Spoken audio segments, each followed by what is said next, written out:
আসসালামু আলাইকুম ওয়া রাহমাতুল্লাহি ওয়া বারাকাতুহু। আসসালাতু ওয়াসসালামু আলাইকা ইয়া রাসূলুল্লাহ, আসসালাতু ওয়াসসালামু আলাইকা ইয়া হাবিবাল্লাহ, আসসালাতু ওয়াসসালামু আলাইকা ইয়া সিরাজাম মুনীর, আসসালাতু ওয়াসসালামু আলাইকা ইয়া রাহমাতাল লিল আলামিন। নারায়ে তাকবীর, আল্লাহু আকবার। নারায়ে রিসালাত, ইয়া রাসূলুল্লাহ সাল্লাল্লাহু আলাইহি ওয়াসাল্লাম। তুমি কে আমি কে, ফিলিস্তিন ফিলিস্তিন।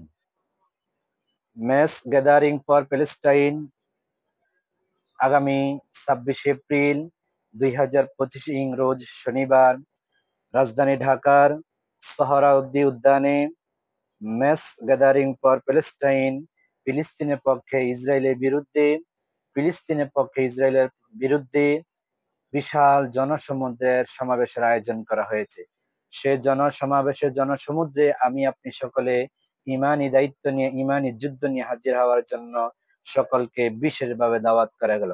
বাংলাদেশের আনাচে কানাচের সমস্ত পীর মাশায়েখ মুরিদান মুহিব্বান আশিকান জাকেরান যে যেখানে আছেন সকলে দ্বিধাদ্বন্দ্ব ভেদাভেদ ভুলে গিয়ে ঐক্যবদ্ধ হয়ে আমাদের রাহবারগণ ঐক্যবদ্ধ হয়েছে।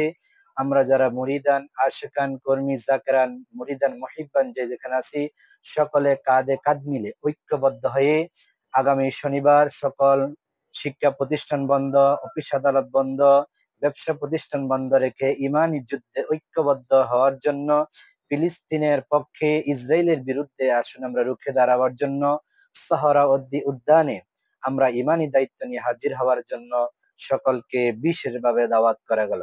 বাংলাদেশের আনাচে কানাচের সমস্ত পীর মাশায়েখ আলেম ওলামা স্কলার প্রখ্যাত বিখ্যাত প্রথিতযশা আলেম ওলামা সকল উপস্থিত থাকবে সে মহামিলনের জনসমুদ্রে। আমি চলুন, আপনিও চলুন, আমিও আসছি, আপনি আসুন, দেখা হবে জনসমুদ্রের মহাসমাবেশের ঐতিহ্যবাহী ঢাকার সোহরাওয়ার্দী উদ্যানে। আপনাদের সকলের সাথে দেখা হবে, কথা হবে, স্লোগানে স্লোগানে মুখরিত আকাশ বাতাস হবে। নারায়ে রিসালাতের স্লোগান নিয়ে আমরা সেই সোহরাওয়ার্দী উদ্যানের আকাশ বাতাস মুখরিত করব। তুমি কে আমি কে, ফিলিস্তিন ফিলিস্তিন। আমাদের হাতে থাকবে কালেমা খচিত পতাকা, আমাদের বুকে থাকবে ফিলিস্তিনের পতাকা। নারায়ে রিসালাত, ইয়া রাসূলুল্লাহ সাল্লাল্লাহু আলাইহি সাল্লামের স্লোগানে, তাওহীদের স্লোগান নারায়ে তাকবীর, আল্লাহু আকবারের স্লোগানে আকাশ বাতাস মুখরিত করব ইনশাআল্লাহ। আল্লাহ পাক আমাদের সকলকে সহি সালামতে আমাদেরকে সে জনসমুদ্রের মহাসমাবেশে আমাদের সকলকে হাজির হওয়ার আল্লাহ পাক রসুল আরবি রসুল আমাদেরকে কবুল করুক। সকলে ভালো থাকেন, সুস্থ থাকুন, দেখা হবে সে জনসমুদ্রের মহাসমাবেশে। আসসালামু আলাইকুম ওয়া রাহমাতুল্লাহি ওয়া বারাকাতুহু।